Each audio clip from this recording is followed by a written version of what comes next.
Good day everybody, welcome to today's video. It's another short quick tip video and I'm going to show you how to remove the VCT solenoid in your Ford 5.43 valve engine without removing the valve cover. Before you even attempt to do this job, make sure that you pick up a new seal, because once you pull that old one out, it's not going to be any good anymore.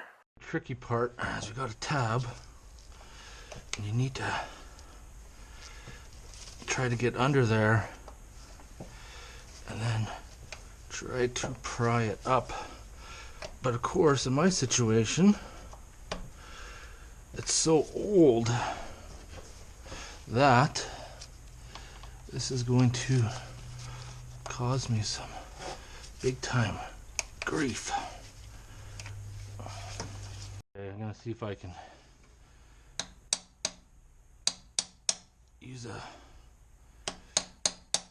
chisel, but that thing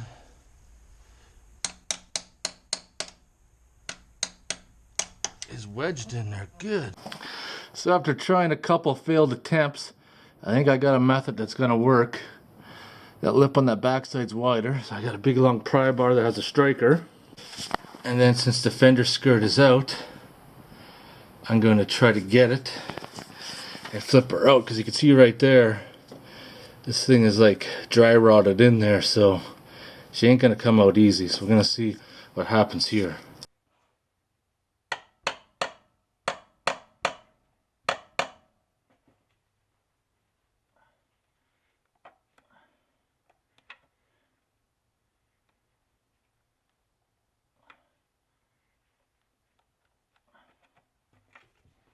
Good, went from underneath, got her out.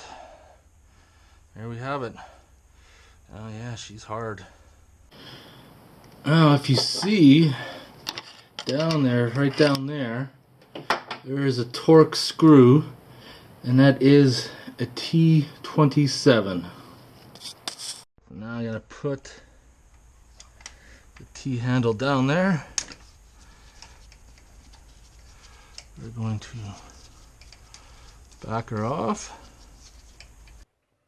I'm gonna gently pull on it at the same time. There we go, threads are loose. There we are, we're out. We're gonna gently pull on it at the same time. There we go, threads are loose. There we are, we're out. Alright, I'm gonna end the video there of removing your VCT solenoid without removing the valve cover. Make sure you have the gasket. It might be a little bit of a pain like mine. Hopefully you don't have to remove the fender skirt. My fender skirt was only removed because I'm doing a complete timing job. So I'll talk to you guys in the next video.